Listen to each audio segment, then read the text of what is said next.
Hi everyone, my name's Antony Cummins, and on the 23rd of January in 2015 a gentleman called Lars Anderson uploaded a video which has pretty much revolutionised the way everybody's thinking about and the way everybody's talking about archery, including medieval archery, both east and west. And I want to make a video today about what we should think about his video, also what we should think about the critics of his video, and where should we go from here. I'm a historical researcher and author, and I have a team that I've put together, and we translate historical ninja manuals from Japan and get them into the English language. So I'd like to share with you just sort of some of my thoughts on what has happened with this video and what we should do with it. The first question that comes up is he correct? Have we been absolutely ignorant of historical archery, and should we change how we think? So is he correct? Well, first of all, we have to look at this in two ways, two forms of correct. The first one is he correct about our understanding? Is what he's saying that, listen guys, there's a different way to look at archery, it's not as static as you think, it's much more mobile, it's much more dynamic, and I'm going to show you an example of what it would look like. Yes, he is correct in that, absolutely. I think we see archery and warfare in the medieval period so static, we need to really readjust how we look at it, and his video is a great step in how to do that. Second, is he correct about all the historical facts or facts in his video? Now, I'm not going to go through each one, but I would say probably not. Not for all of them, but I don't think this takes away from the point he has made. Just because he may have said one or two things wrong in the video doesn't necessarily mean that he's not correct overall. Please remember that. So yes, he's correct. We should question how we look at archery, and it's probably wrong the way we look at it.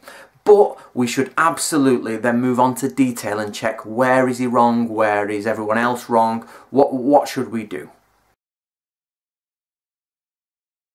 If you're unaware, the general rule of thumb is that in Europe, archers tend to shoot from the left of the bow, and in the East and in Asia, archers tend to shoot from the right of the bow. There's some variations on this, but that's the general theme. Now, what Lars is saying is that traditionally he thinks everybody fired from the right-hand side of the bow, and that it was only after the warring periods and the warring times that in Europe they came to shoot on the left. Now, he backs this up with images from different manuals. Now, some of his critics have said that this isn't correct because the images can't be relied on because they could be a mistake. Now, I've got something to say to those critics. That's not exactly true. It's not that simplistic.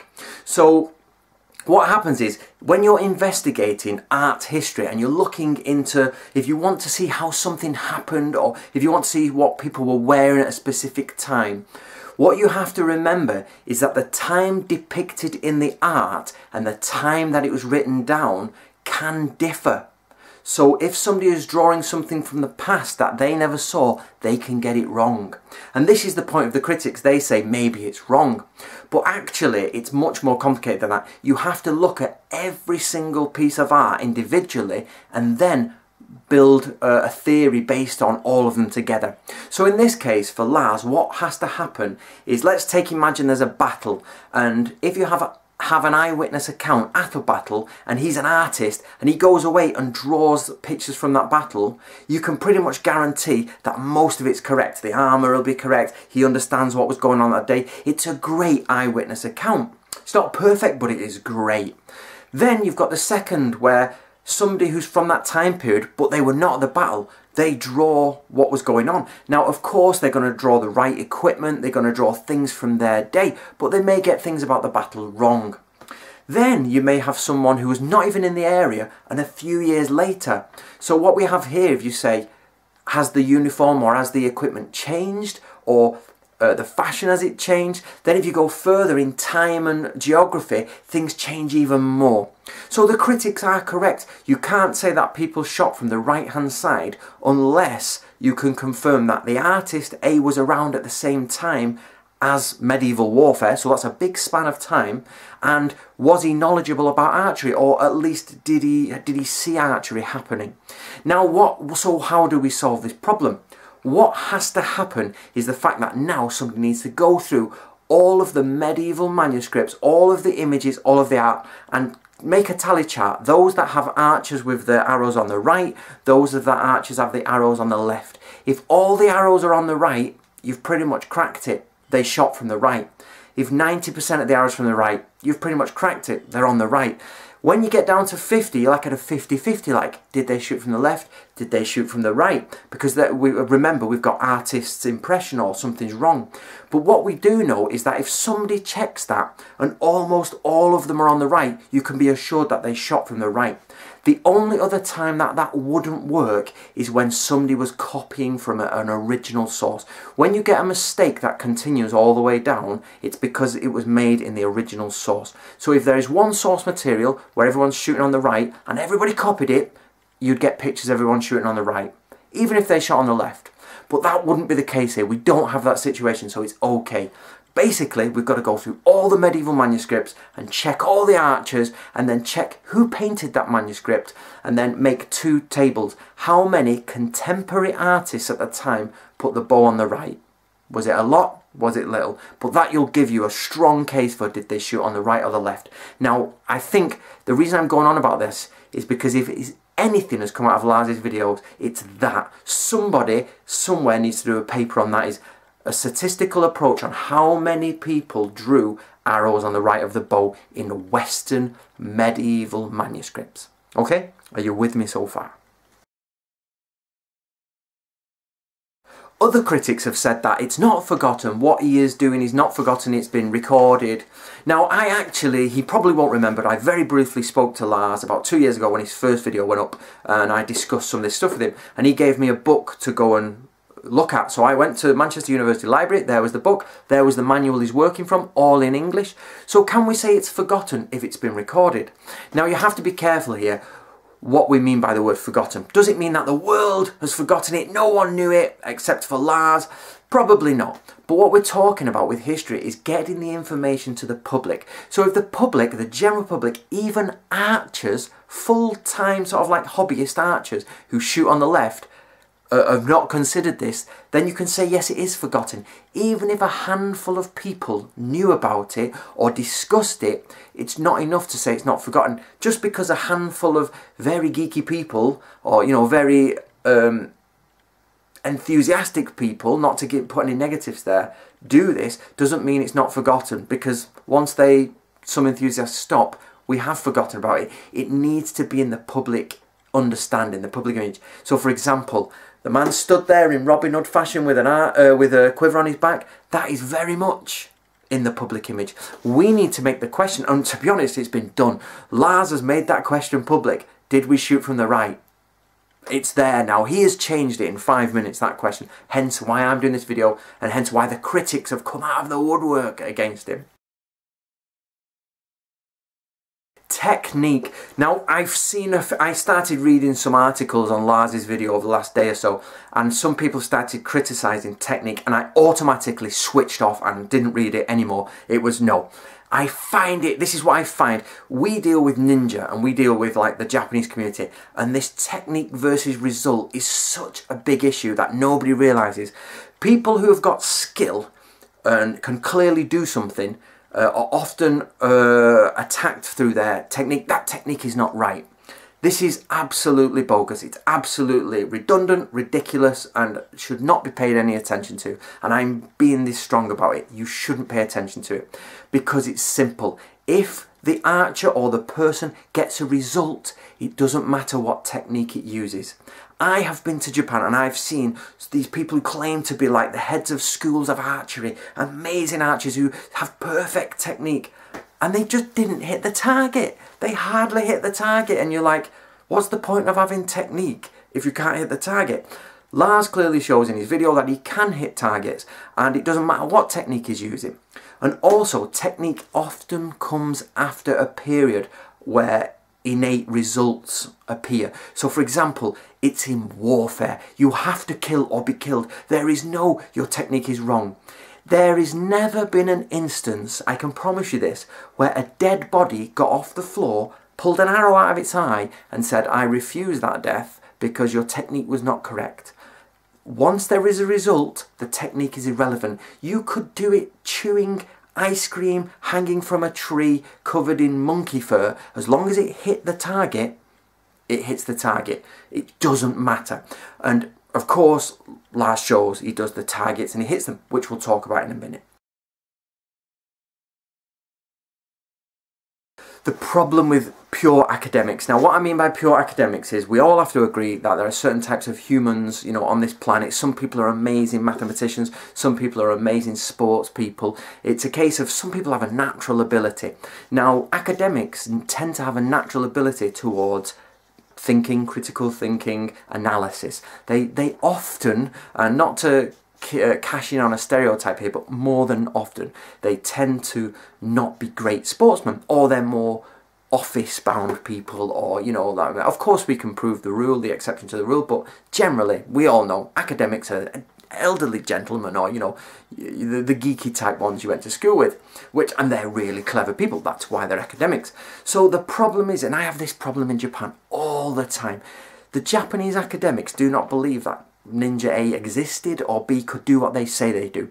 So what you get is you get a tendency for academics to disbelieve manuals. They say, no, the person writing that manual is exaggerating, they're lying. That could never be done by a human. But then it takes someone like Lars Anderson to come along and go, actually I can shoot in under, so you say 3 arrows in under, what was it, a second and a half? He's like, I can do it in 0.6 of a second. Bang, bang, bang, there you go. And then suddenly, this is where the key amazingness of that video is. Academics have to pay attention then, because yes, they can do it and it can be done. You get people who can breathe for you know, can hold their breath for a massive amount of time underwater. You can get people who can swim in ice cold water. You can get people who can just defy the sort of the general idea of how far a human can push their body in athletics, in endurance. These are the people who were on the medieval battlefield. It wasn't the academics on the medieval battlefield. It was your base jumpers, your professional soccer players. It was all the people who can push their physical bodies beyond what we know. They're the people who would be the peak on a battlefield. They're the guys who could shoot really well. That's why we have to remember that, because an academic says something, it's not always true, because often they think it can't be done, because it's just not humanly possible. But then it takes someone, so Lars Anderson's academics in that video might not be brilliant, but it doesn't matter, because this is what I was trying to say earlier, his skill and his result outdo it all. It can be done, bang, it's done. The end, you know, that's the end of conversation. Something that's been going around on the internet over the last few days since Lars's video came out is the fact that they say he's not accurate. They say he's fast. Everyone has agreed he's fast. I think no one can disagree with that, they'd have to be sure. But they say it's not accurate. He's edited it so it looks like he's accurate where he missed most of the other shots. I'm going to call no on this. I am going to say, yes, I agree, he probably didn't make all those shots in the first shot. Agreed. But that doesn't mean he's not accurate. Accuracy means getting something in a target or in a position a specific amount of times. Not 100%, nobody ever gets 100%, but in a very high percentage. So did he take lots of shots to do it? Probably. But how many shots do you think it would take to split an arrow mid-air if you were not accurate? How many shots would it take you to do to hit right eye, left eye, as he does? Most people don't realise, but if you watch his video, he shoots with the left hand and he hits in the left eye, I think, and he shoots with the right hand and it's in the right eye. Now, that would take a lot of shots. Again, shooting an arrow out of the air, again, shooting from a distance into target. I agree, he probably didn't make it the first time every time, but the fact that he could make it gives it to you. People have said, oh, it's luck. I bet you, I have practiced archery quite a lot. I have done quite a bit of archery, and there is no way I could shoot an arrow out of the air. There is no way on earth I could split an arrow. So maybe one trick, yeah, you could say it was done with luck, but all of them done with luck and he gets them all correct? Absolutely not. However, this doesn't let him off the hook. I'll get to that in a moment.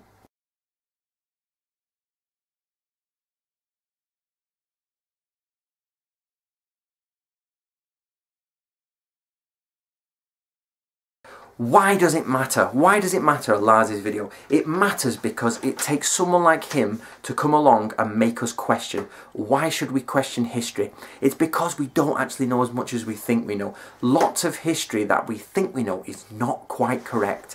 And so often people prove things to be wrong, and so often it just doesn't get into the conscious image. History is very important for the human race, and not as important as medicine, but we need to know where we came from, we need to know where we've been, and we need to learn from the past. And that can be about anything, and we absolutely should take Lars's video and think now. The medieval battlefield was not the guys at the back shooting some arrows, which of course they probably did en masse without a doubt, stationary shooting at a group of men, yeah. But once you get into melee, you can start to look at, yeah, things get different. So it's important because of that.